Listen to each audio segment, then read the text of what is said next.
شاعر ختم نبوت الحاج سید امین گیلانی شاہ صاحب رحمۃ اللہ علیہ، ان کا لکھا وہ خوبصورت کلام 2 یا 3 شعر پیش کروں گا، محبت کے ساتھ سماعت کیجیے گا۔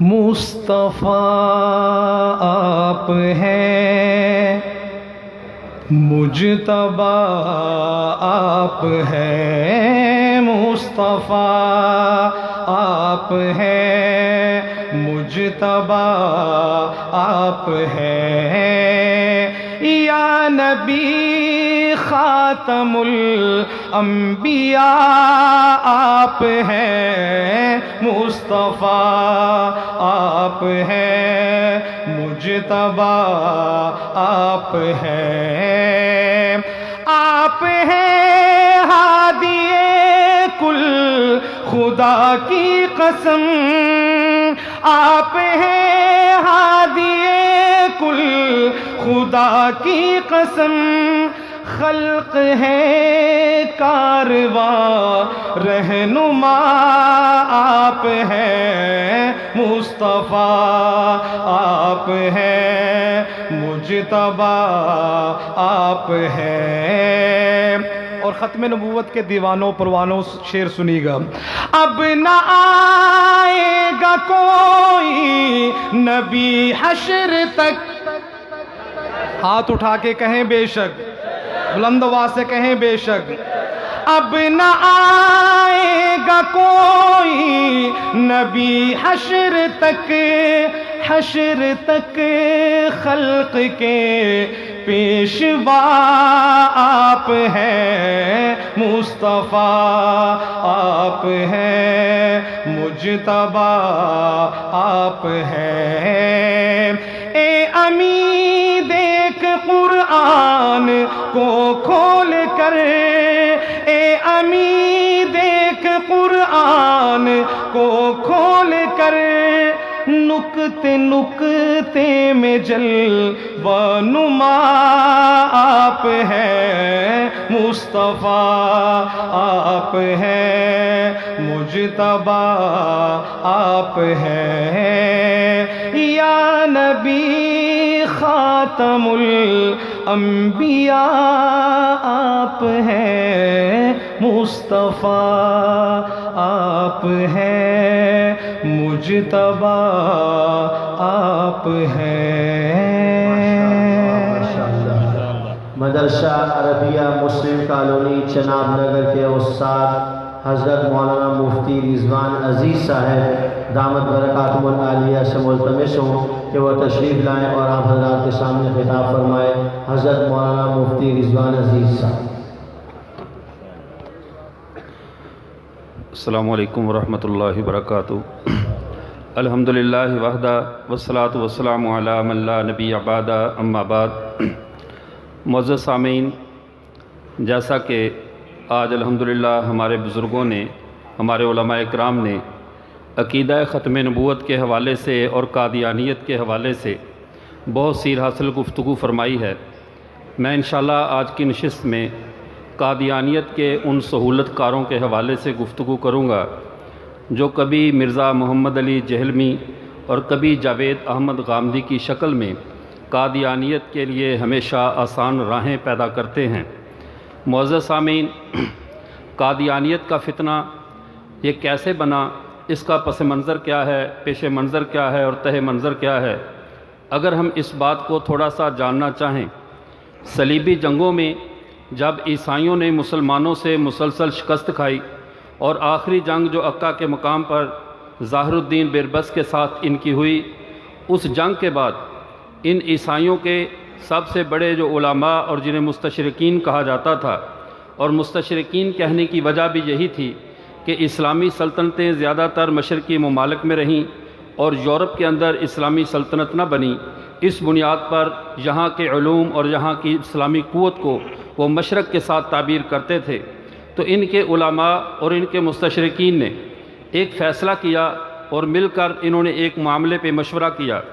ان کا اس دور کا سب سے بڑا مستشرق جو کہ ایک عیسائی عالم تھا، اس نے اپنی تمام مسیحی برادری کو ایک مشورہ دیا 1600 عیسوی میں۔ اس نے کہا اس وقت ہمارے لیے سب سے بڑا جو مسئلہ ہے وہ اس وقت کی تاتاری قوت ہے، اور اگر عیسائی بنا لیں اور بنا کر ان کو مسلمانوں کے مد مقابل لے آئیں تو ہم مسلمانوں کو ختم کر سکتے ہیں۔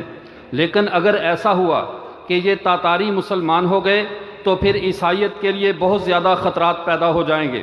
اللہ کا کرنا ایسا ہوا کہ وہ تاتاری مسلمان ہوئے، اسلام کا بازوئے شمشیر زن بنے، اور ان لوگوں نے آگے بڑھ کر بعد میں خلافت عثمانیہ کی بنیاد رکھی۔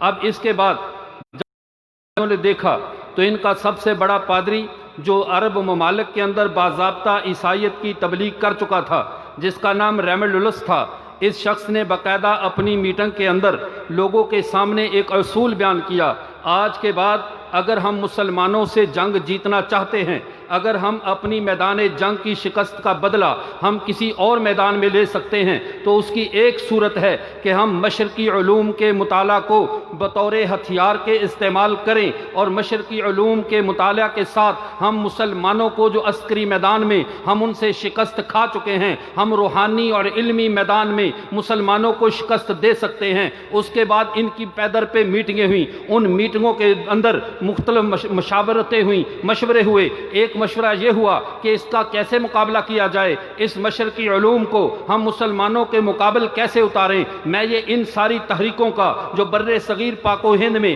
اسلام دشمنی کے اندر برپا ہوئی ہیں، ان کا میں پس منظر آپ کے سامنے رکھنا چاہتا ہوں۔ جب اس ریملڈولس نے ان کے سامنے یہ بات کی اور کہا، اس کا میں وجہ یہ بتاتا ہوں کہ جیسے عیسائیت ہے، عیسائیت کی کنسٹرکشن کو ہم نے ریکنسٹرکشن کے مراحل سے گزارا ہے، تعمیر نو اور نئی تحقیق کے نام پہ ہم نے عیسائیت کو نیست و نابود کیا ہے، ان کی روایات کو تختہ مشق بنایا ہے۔ اب ایک ہی صورت ہے، اسلام کا جو علمی خزانہ ہے، مسلمانوں کی جو احادیث ہیں، ان کے فقہا کی جو محنتیں ہیں، ان کے صوفیاء اکرام کا جو کام ہے، ہم اس سب کو مشکوک بنا دیں، ان کی سند پہ بحث کریں، ان کے ہم جو عقلیات پہ بحث کریں، ان کے اندر ہم ایسے ایسے سوالات اٹھائیں، ایسی عقلی مباحث پیدا کریں کہ مسلمانوں کا علمی ماخذ مشکوک ہو کر رہ جائے۔ اس کے لیے بہت سے سکول قائم کیے گئے، انہی سکولوں میں جو دوسرا شخص میدان میں آتا ہے، اس ریملڈولس کے قتل کے بعد جسے ایک عیسائی پادری نے قتل کروا دیا، دوسرا شخص بیکن آتا ہے جس کے نام پہ بر صغیر پاک و ہند میں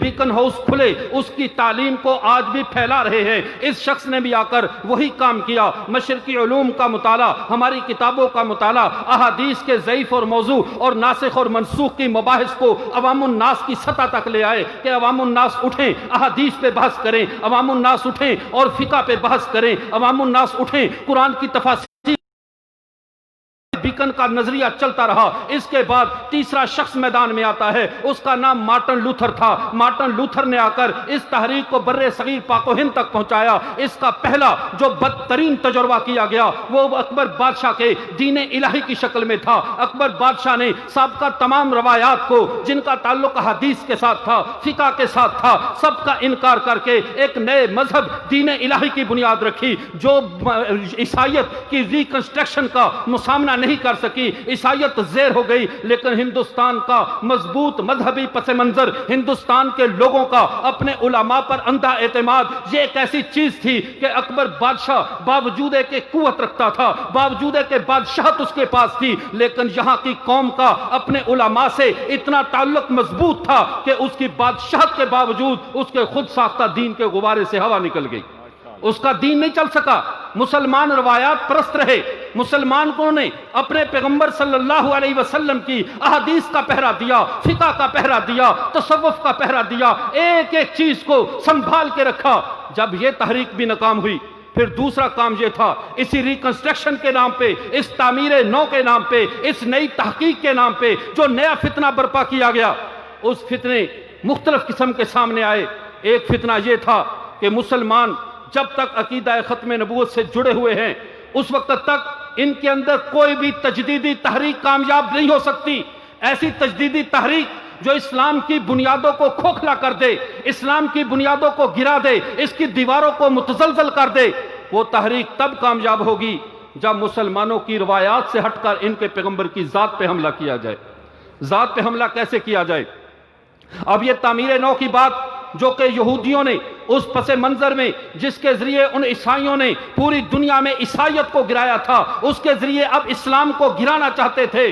بشیر اور ازالہ اوہام مرزا غلام محمد قادیانی کی کتاب جو کہ روحانی خزائن کی تیسری جلد ہے، اس کے مقدمے میں جلال الدین شمس خود سے کہتا ہے، اسی ریکنسٹرکشن اپنے مستشرق ہونے کا اقرار کرتے ہوئے، ان فری میسن یہودیوں کا ایجنٹ ہونے کا اقرار کرتے ہوئے کہتا ہے کہ آج یورپ کے اندر یہ فضا عام بنتی جا رہی ہے۔ اس وقت جاؤ ہندوستان میں دیکھو، وہاں کا عیسائی ہندوستان میں آ رہا ہے، وہاں کا یہودی ہندوستان میں آ رہا ہے، کون سا تماشا ادھر لگا ہے، کون سا ادھر کھیل ہو رہا ہے جسے وہ دیکھنے کے لیے آ رہا ہے۔ کہہ رہا ہے وہ اس لیے یہاں پر آ رہے ہیں کہ یہاں پر گرو نانک کے مقابل، یہاں پہ ہندوؤں کے تری مورتی کے مقابل ایک ایسی شخصیت موجود ہے جو اپنے مذہب کو تعمیر نو کا لبادہ اڑا رہی ہے، اور وہ شخصیت محمد عربی معاذ اللہ ان کے برابر ہے جو مرزا غلام محمد قادیانی ہے۔ یہ وہ مستشرق ایجنٹ تھا جس نے تعمیر نو کے نام پہ اسلام کی بنیادوں کو کھوکھلا کرنا چاہا تھا اور حملہ کیا ختم نبوت پہ،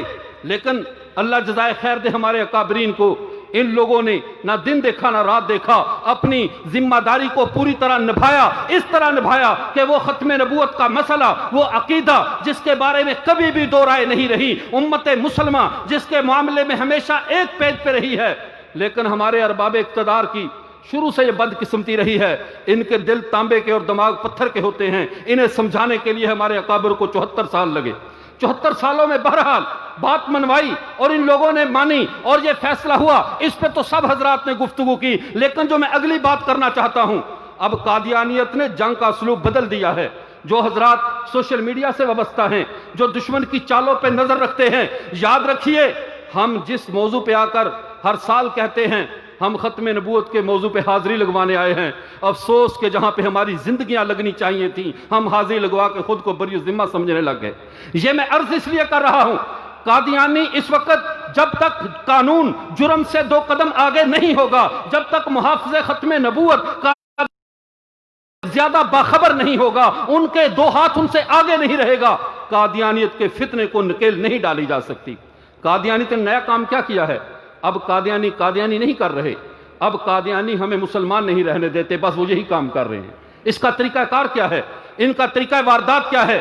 مسلمان اندر سے وہ لوگ جو خود کو مسلمان کہلوائیں لیکن ان کو خریدا جائے، انہیں استعمال کیا جائے، ان کے ذریعے پھر باضابطہ مسلمانوں کے اندر اپنی ہمدردی پیدا کی جائے، اور مسلمانوں کے اندر جو پیغمبر کی ذات اقدس کی وجہ سے ان منکرین ختم نبوت کے بارے میں نفرت پائی جاتی ہے، اس نفرت کو اگر محبت سے نہ بدل سکیں تو کم از کم ہم الفت سے تو بدل دیں، تھوڑا سا تعلق کے ساتھ تو بدل دیں۔ اس کام کے لیے کیا کام کیا گیا؟ اب ایسے ایسے سکالر جن کا وجود خارجی زمین پہ نظر نہیں آتا، ہوائی مخلوق کی طرح سوشل میڈیا پہ یوٹیوب چینل بنائے، بند کمروں میں بیٹھ کر بیان ریکارڈ کروا کے کہتے ہیں قادیانیوں سے سماجی تعلقات کیسے ختم کیے جا سکتے ہیں، یہ تعلقات تو رکھے جاتے ہیں۔ مرزا محمد علی جہلمی اٹھتا ہے، کہتا ہے قادیانیوں کے ساتھ لین دین جائز ہے، جب یہودیوں اور عیسائیوں سے ہو سکتا ہے تو قادیانیوں سے کیوں نہیں ہو سکتا؟ یہ سوال عوام الناس کے ذہنوں کے قریب ہے، لوگ متاثر ہو جاتے ہیں، یہ نہیں سمجھتے کہ یہودی اور عیسائی وہ شک جھوٹے ہیں، بے شک وہ بے دین ہیں، لیکن وہ جن نبیوں کے ماننے والے ہیں وہ نبی تو اللہ کے سچے نبی ہیں، ان نبیوں کو تو ہم بھی مانتے ہیں، وہ نبی سچے ہیں، ان کی امتیں جھوٹی ہیں۔ قادیانیت وہ قوم ہے جن کی امت بھی جھوٹی ہے، نبی بھی جھوٹا ہے۔ کیا ان کا کفر عیسائیوں کے برابر ہو گیا؟ ان کا کفر یہودیوں کے برابر ہو گیا؟ تو میں عرض کر رہا تھا، اب انہوں نے ان لوگوں کو خریدا کہ تم مسلمانوں کے اندر ہمارے بارے میں نرم گوشہ پیدا کرو، مسلمانوں کے باہمی اختلافات کو ہوا دو، ان کی عبارتیں آپس میں پیش کرو، اس مسلک والے کو اس مسلک سے لڑاؤ۔ نتیجہ یہ نکلے ان کی قوت آپس میں ٹکرا کے پاش ہو جائے اور قادیانیت کی طرف کسی کی توجہ نہ جائے، اور جب بات آئے تو کہو ان سے سماجی تعلقات رکھنے میں کیا برائی ہے، سماجی تعلقات رکھنے میں کیا حرج ہے۔ یاد رکھیے زندگی کے ساتھ کسی بھی قسم کا نرم رویہ اختیار کرنے کی شریعت نے کہیں بھی گنجائش نہیں چھوڑی۔ اور آگے چلیے، ایک تو یہ تھا مرزا محمد علی جہلمی جس کا علماء تعاقب کر رہے ہیں، ہم اس سے غافل ہیں، ہمارے سکول و کالج کا نوجوان اس سے متاثر ہوتا چلا جا رہا ہے۔ دوسرا فتنہ جسے جاوید احمد غامدی کہا جاتا ہے، یہ وہ شخص ہے جو مسلمانوں کی بنسبت کفار کا خوش آمدی ہمیشہ زیادہ رہا ہے۔ اس شخص نے کیا کارنامہ سر انجام دیا؟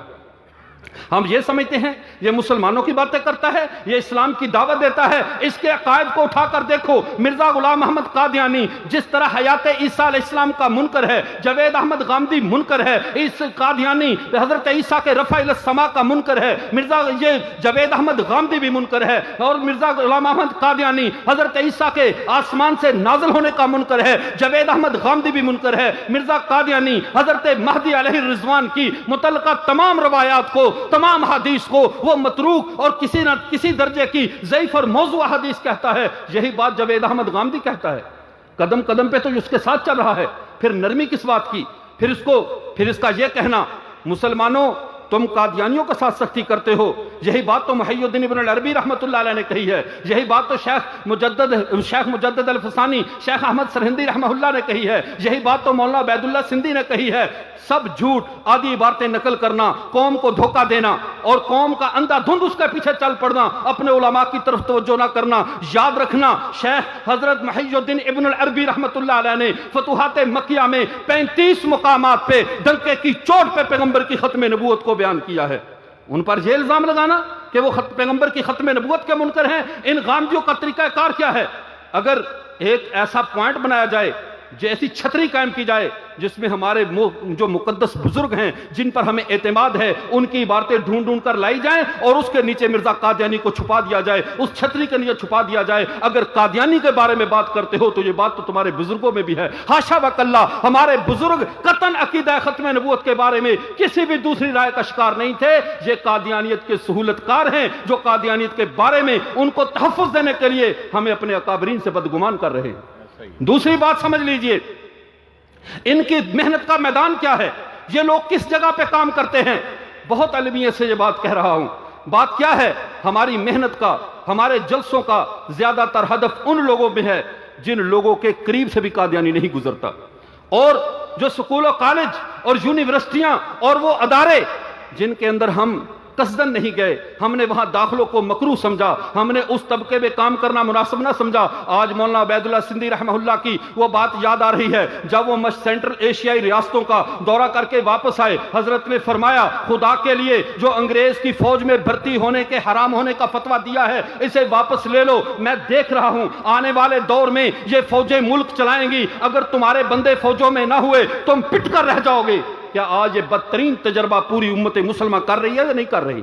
آج وہی بات ہمارے طالب علم جو ذہین ہوتے ہیں، قابل ہوتے ہیں، مدرسے سے فارغ ہوئے، HEC کی سند لی، ساتھ ہی پرائیویٹ MPhil بھی کر لیا، PhD بھی کر لی، بظاہر تو تمہارے ہاتھ میں جو ڈگری آئی ہے یہ تمہاری شخصی ڈگری ہے، یہ تمہیں نوکری دلا دے گی، تمہیں منصب پہ لے آئے گی، لیکن اگر تم اس نظام میں رہ کر پڑھتے، مدرسے سے فارغ ہو کر اس سلسلے میں جاتے جس میں تمہارے دوست وہ لوگ بنتے جن کی قادیانیوں سے دوستیاں تھیں، تمہارا اٹھنا بیٹھنا ان کے ساتھ ہوتا جن کا قادیانیوں کے ساتھ تھا، تو ہزاروں لوگوں کے عقیدے محفوظ ہو جاتے۔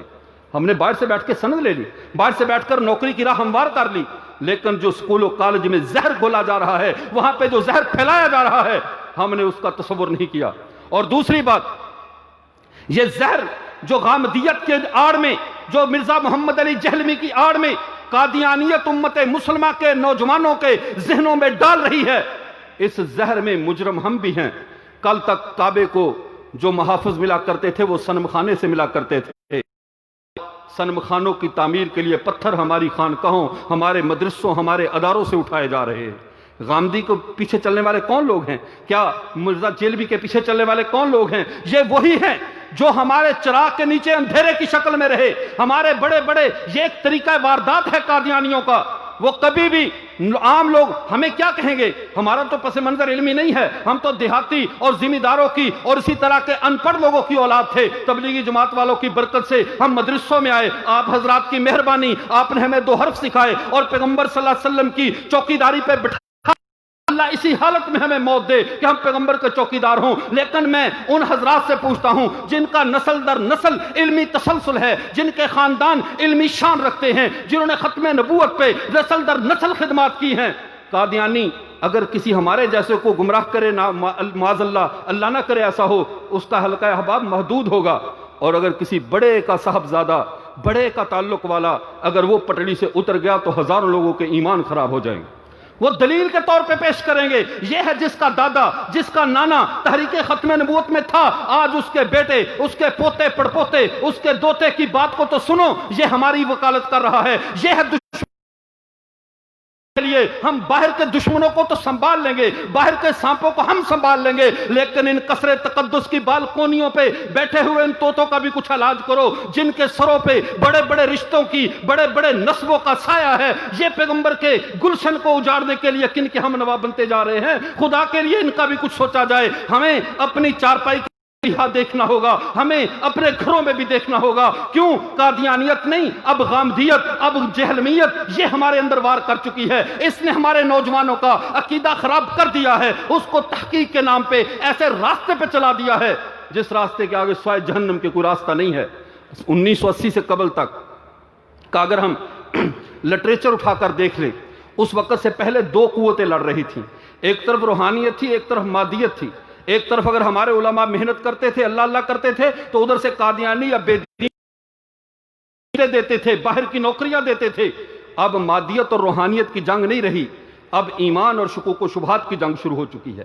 اب قادیانی ہمارے مقابلے میں کوئی پیسہ خرچ نہیں کرتے، وہ کچھ رشتے نہیں دیتے، وہ کچھ باہر کی نوکریاں نہیں دیتے، جھانسے نہیں دیتے، وہ شکوک و شبہات دیتے ہیں۔ بخاری کی روایت اٹھائی، ادھر سے کسی بزرگ کی بات اٹھائی، ہمارے دماغوں میں زہر ڈالا۔ اب یہ شخص اپنے طور پہ یہ سمجھتا ہے کہ میں تحقیق کر رہا ہوں، در حقیقت اس نے اپنے ایمان کو شکوک کی تلوار کے ساتھ کاٹ کے رکھ دیا ہے۔ یہ ایمان سے محروم ہو چکا اور سمجھ رہا ہے میں تو علمی کام کر رہا ہوں، میں تو پیغمبر کے دین کا، اپنے ایمان کی حفاظت کر رہا ہوں۔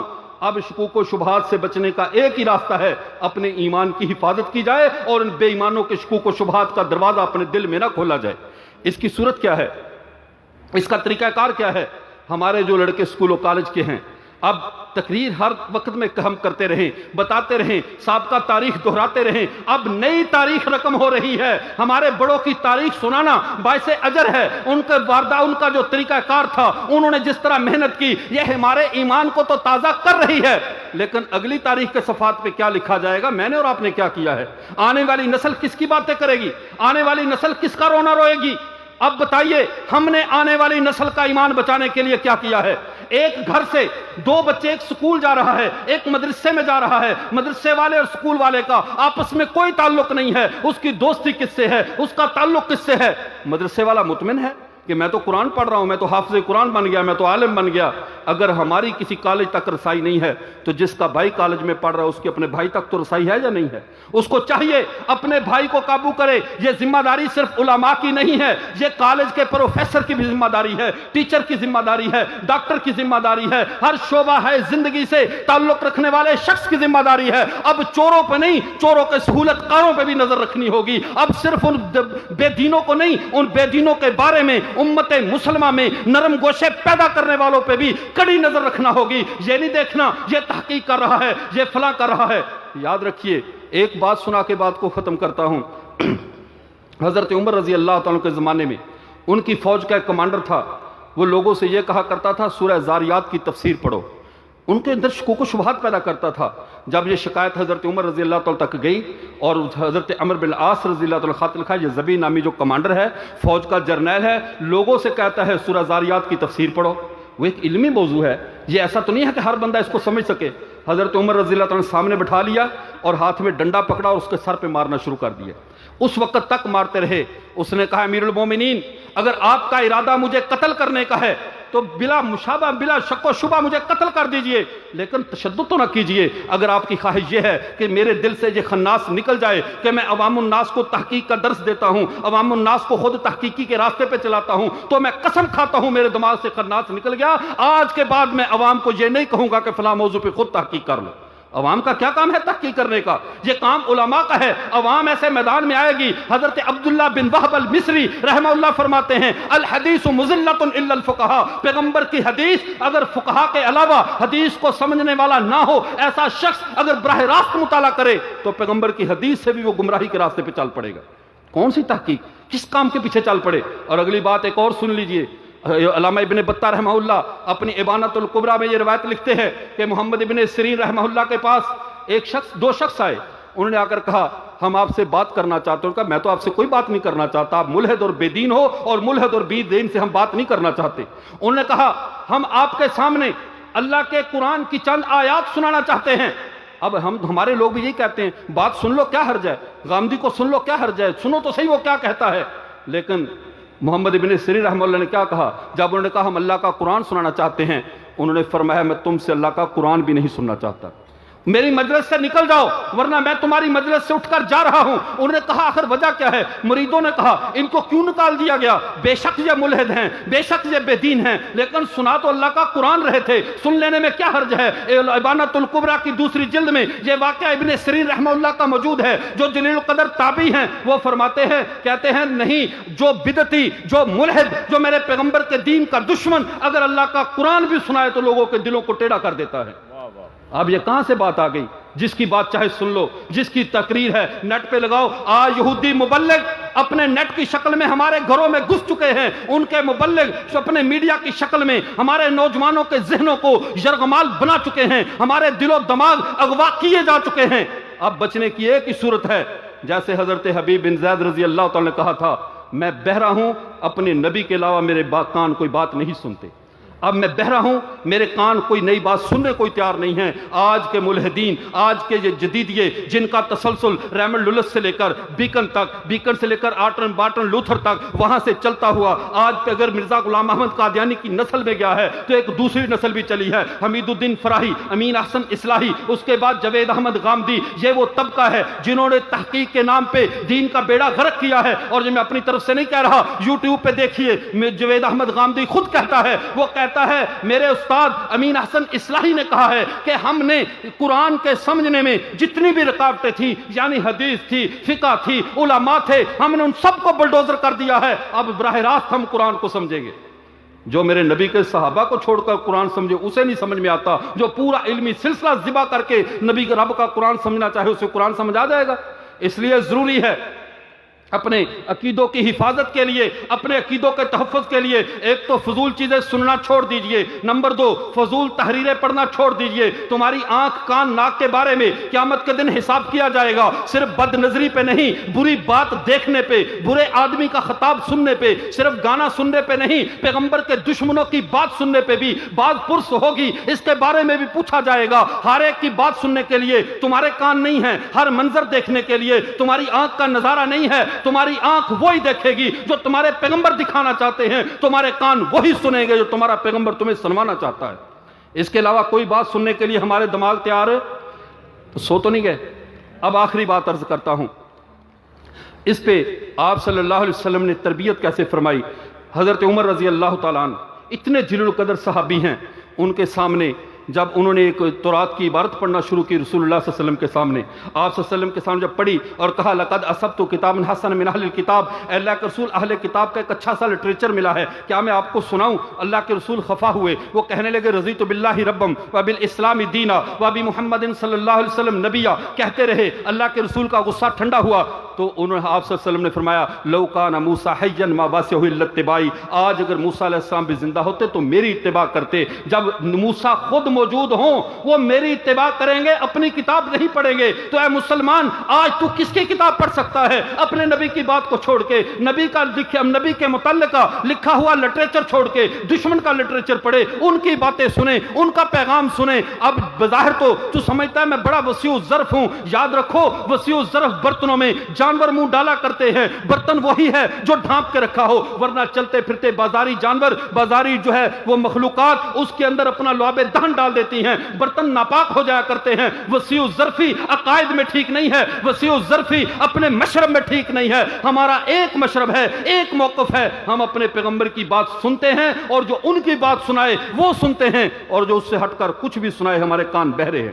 ہم کوئی بات سننے والے نہیں ہیں. اس لیے میرے دوستو, ان فتنوں, صرف قادیانیت نہیں, قادیانیت کے سہولت کار, ان کے تعلق دار, یہ سب کے سب دشمن ہیں. ان سے بھی اپنے ایمان کو بچانا ہے. سکول و کالج میں آپ کا تعلق ہے, اپنے بھائیوں سے بتاؤ یہ جاوید غامدی بہت بڑا فتنہ ہے, اس کی بات کو مت سننا, یہ فتنہ پھیلا رہا ہے, تمہارے دلوں میں زہر ڈال رہا ہے, تمہیں اسلاف تمہارے دین کے شعبے کو اسلام کا متوازی شعبہ کہہ رہا ہے، اس سے بھی بچو، جہلمی سے بھی بچو، اسی طرح اور جتنے چھوٹے موٹے فتنے سوشل میڈیا پہ چاہے وہ حنیف ڈار جیسے منکر حدیث کی شکل میں ہو، اس سے بھی بچو۔ ہمیں ان کی تشہیر مقصود نہیں، لیکن فتنے کی بچنے کا یہی طریقہ ہے، اسے مخفی نہ رہنے دیا جائے، فتنے کو اوپن کر دیا جائے، تاکہ کوئی بندہ بھی جب وہ فتنہ اٹھے بچہ پہچان جائے یہ فتنہ ہے، اس سے بچ کر رہنا ہے۔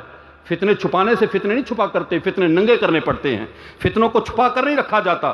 رسول اللہ صلی اللہ علیہ وسلم نے دجال کی علامات بتائی ہیں یا نہیں بتائیں؟ اس لیے بتائی ہیں کہ تم اس فتنے میں واقع نہ ہو جاؤ۔ منکرین ختم نبوت کی علامات بتائی ہیں، ایک ایک چیز بتائی ہے، اور ایک آخری حدیث پیغمبر صلی اللہ علیہ وسلم کی ختم نبوت کے حوالے سے یہ عقیدہ اتنا اہم تھا، جیسے زندہ رہنے کے لیے سانس لینا ضروری ہے، مرنے کے لیے عقیدہ ختم نبوت ہونا ضروری ہے۔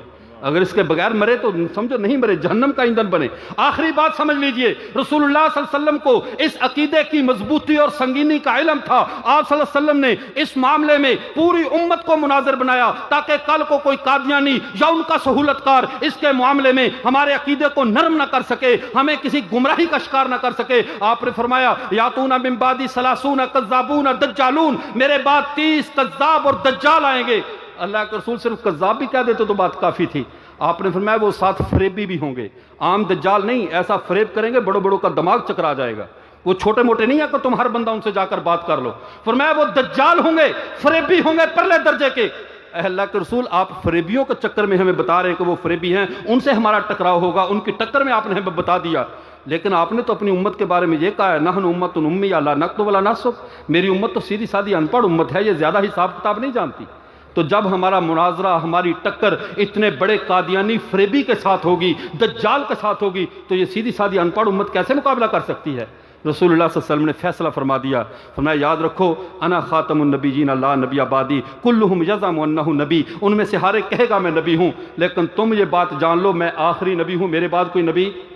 اب مجھے یہ بتائیے، ہم پوری تحقیق کر کے، پورا مطالعہ کر کے، پوری زندگی لگا کے کیا اس بات تک پہنچ سکتے ہیں جو بات ہمارے پیغمبر فرما گئے ہیں؟ ہماری تحقیقات غلط ہو سکتی ہیں، غلط ہوگی، لیکن ہمارے پیغمبر کی بات غلط ہے۔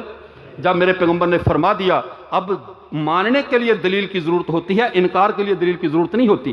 جب ہم نے کسی نئے کو ماننا ہی نہیں ہے، ہمیں کوئی مطالعے کی ضرورت نہیں، ہمیں کسی تحقیق کی ضرورت نہیں، ہمیں کوئی دلیلیں مت دو، دلیل تو تب لیں جب ہم نے مان لینا ہو۔ جب ہمیں ہمارے پیغمبر نے کہہ دیا ہے میرے بعد کوئی نبی ہے ہی نہیں، تو اب ہمیں عبارتیں ابن عربی کی پیش نہ کرو، ہمیں کسی کی عبارت نہیں چاہیے، ہمیں ہمارے پیغمبر کا فرمان کافی ہے کہ میرے بعد کوئی نبی نہیں ہے۔ جب ان کے بعد کوئی نبی نہیں ہے تو ہمیں تحقیق کی ضرورت بھی نہیں ہے، ہم آنکھیں بند کر کے پیغمبر کو آخری نبی مانتے ہیں۔ وآخر دعوانا الحمدللہ رب العالمین۔ کیا فرما رہے تھے رضوان عزیز صاحب دامت برکاتہ العالیہ ہمارے سامنے تشریف لا چکے ہیں، رونق محفل محترم جناب سید سلیمان گیلانی صاحب، ماشاءاللہ۔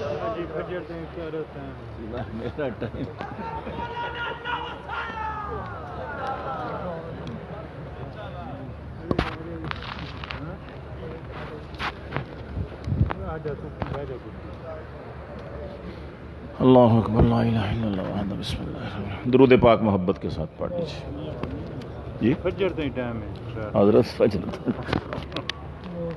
بسم اللہ جی۔ حضرت بس ایک چیز